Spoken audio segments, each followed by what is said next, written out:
All righty, सो आज monthly, weekly, yearly expiry खत्म हो चुका है।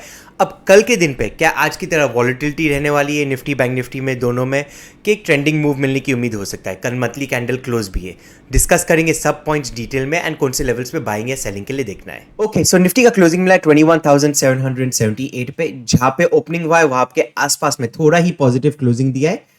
ओवरऑल स्ट्रक्चर पॉजिटिव ही है, हमें बाइंग के साइड के ट्रेड्स को ज्यादा प्रायोरिटी देना है। तो प्लान ऑफ एक्शन क्या रहेगा? फ्लैट खुल गया यही जोन के अंदर मार्केट ने और 21,800 का लेवल तोड़ना शुरू कर देता है। यहां पे हम निफ्टी को बाइंग के लिए देखेंगे। टारगेट जो रहेंगे 50-50 पॉइंट के हमारे टारगेट रहेंगे। सो 21,850 का फर्स्ट टारगेट रहेगा, 21,900 का हमारा सेकंड टारगेट रहेगा। स्टॉप लॉस जो रहना चाहिए 20 से 25 रुपए का आपका स्टॉप लॉस रहना चाहिए। ध्यान रखिए ऊपर की तरफ कोई रेजिस्टेंस नहीं है, तो टारगेट एज सच डिफाइन नहीं किया जा सकता, इसलिए 50-50 पॉइंट के टारगेट्स पे वर्क करना है। अब कभी एक गैप अप ओपन हुआ या गैप डाउन ओपन हुआ तो क्या प्लान ऑफ एक्शन होना चाहिए? देखिए, कभी गैप डाउन ओपन हुआ जब तक ये स्विंग्स तोड़ नहीं देता है, मतलब 21,675 का लेवल तोड़ नहीं देता है, जब तक यहाँ पे सेलिंग के लिए नहीं देखूंगा। सो कल के दिन पे कभी एक गैप डाउन ओपन मिल गया और प्राइस एक्शन के साथ में 21,675 21,675 का लेवल तोड़ना शुरू कर देता है, तो हम यहाँ पे शॉर्टिंग का पोजीशन खड़ा करेंगे। टारगेट जो निकल के आएगा 21,590 से लेके 21,580 के रेंज का टारगेट रहना चाहिए। सो प्राइस एक्शन के साथ में तोड़ना शुरू किया तो यहाँ पे कम क्वांटिटीज के साथ में शॉर्ट करेंगे और ये लेवल्स तक का टारगेट हम रखेंगे।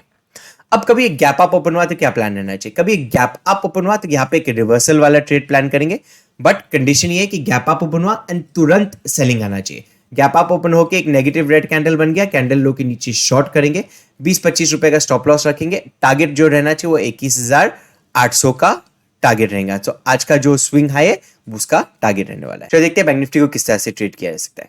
बैंक निफ्टी का क्लोजिंग मिला है 48,508 पे। बैंक निफ्टी की खासियत आज देखेंगे तो प्रीटी मच कुछ किया नहीं है, एक ही रेंज के अंदर, टाइट रेंज के अंदर ट्रेड किया। 200 पॉइंट का रेंज बना हुआ है, तो ये ब्रेकआउट दे दिया था यहां से ऊपर की तरफ, हमें एक 200 पॉइंट का मोमेंटम मिल सकता है। एंड ऑल्सो निफ्टी थोड़ा ज्यादा स्ट्रेच हो चुका है, बैंक निफ्टी में ऐसा लग रहा है कि मोमेंटम बाकी है। सो बैंक निफ्टी बहुत अच्छा बाई कल के लिए बन सकता है।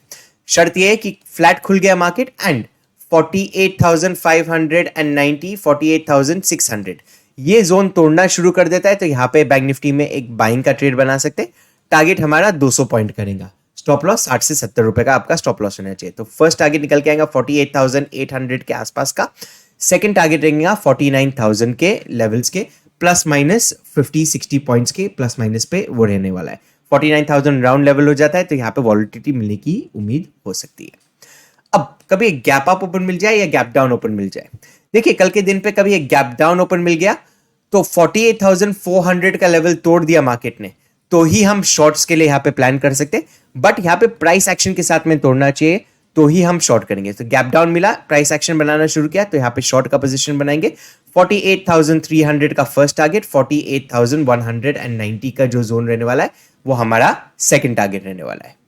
गैप अप कभी खुल गया मार्केट, यहाँ पे एक रिवर्सल ट्रेड हम प्लान कर सकते हैं। वेट करना एक कैंडल नेगेटिव कैंडल बनने का, कैंडल लो के नीचे शॉर्ट करेंगे, 60-70 रुपए का स्टॉप लॉस। पोटेंशियल टारगेट जो रहेगा 48,580 एंड देन 48,500 का टारगेट। बट शॉर्ट के केस में कभी गैप अप खुला तो वेट करना, कम से कम 250-300 पॉइंट का गैप अप है तो ही हम शॉर्ट करेंगे।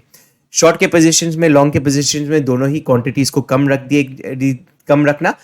वॉलिटिलिटी ज्यादा है मार्केट में, अपने स्टॉप लॉसेस का ध्यान रखना। Trade safe, trade responsibly. I will see you tomorrow.